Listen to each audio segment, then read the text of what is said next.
Halo guys, kali ini Mimin mau ngebahas alur anime Red of Healer. Nah, anime ini menceritakan tentang seorang penyihir bernama Kearu, yaitu seorang penyihir penyembuh yang disiksa oleh majikannya dan membrutalnya setiap hari. Namun, ketika sang MC mencapai sihir penyembuhan tertinggi dan menyembuhkan dunia itu sendiri, dia kembali pada 4 tahun ke belakang untuk mengulang hidupnya dan membalaskan dendamnya dengan cara yang brutal. Di awal cerita, kita diperlihatkan MC kita di anime ini yang bernama Kearu, yang memiliki kekuatan healing yang sangat kuat dan beragam. Nah, kekuatannya tersebut berpotensi menjadikan Kearu sebagai karakter terkuat di dunia. Namun, perjalanan hidup Kearu tidak seindah karakter utama di anime sebelah yang memiliki jalan hidup menyenangkan. Kearu harus melewati kehidupan yang sangat menyedihkan serta menjijikan untuk dijalani. Kearu terbangun dari mimpi buruknya dan ia selalu mendengar suara aneh di dalam tubuhnya. Tak lama, seorang pelayan wanita bernama Ana mengambil Kearu yang baru sadar dari mimpi buruknya.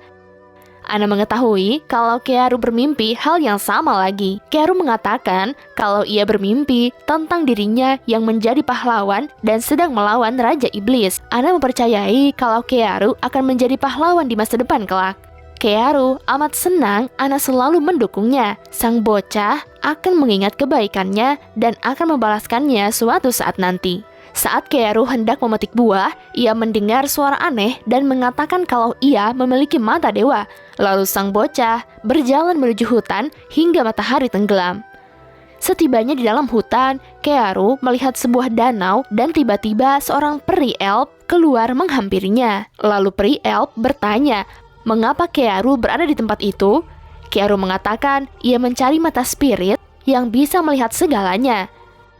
Peri elf mengatakan kalau ia akan mengabulkan keinginannya Kearu dan ia akan memberikan sang bocah kekuatan mata spirit. Mata spirit yang dimaksud adalah mata spiritual.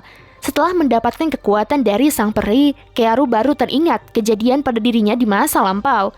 Dikisahkan, Kearu dan rekan lainnya hendak melawan Raja Iblis dan pasukannya. Namun, Kearu tidak memiliki kekuatan, melainkan ia hanya menguasai sihir penyembuh. Salah seorang wanita memaki Kearu dan meminta sang bocah untuk menyembuhkannya. Sebenarnya, Kearu amat muak direndahkan oleh orang lain karena sihir penyembuhnya. Bahkan, Kearu disiksa dan diberikan obat terlarang agar kecanduan seperti binatang. Kearu memulai aksinya melawan pasukan iblis dan berhasil mengalahkannya. Lalu, Kearu mengalahkan Raja Iblis dengan skill sihir yang dimilikinya. Kearu dapat menyalin kekuatan musuh dan mengaplikasikannya menjadi senjata. Lalu, Kearu menyerang titik lemah Raja Iblis dan mengalahkannya. Raja Iblis berubah menjadi sebongkah batu kristal yang terlihat OP. Kearu pun mengambil kristal yang berada di tubuh Raja Iblis. Namun, wanita Saiko itu meminta Kearu menyerahkan benda itu kepadanya. Kearu ogah memberikan pada si Saiko karena Kearu hendak memiliki kekuatan yang berada di dalam kristal iblis itu. Setelahnya, Kearu menggabungkannya dengan Heal dan ia berpindah ke dimensi lain.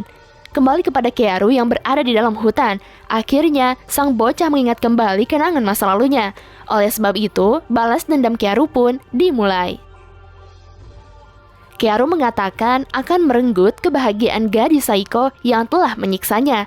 Kemudian, Kearu kembali ke rumahnya dan saat di kamar, ia melatih kekuatan sihirnya.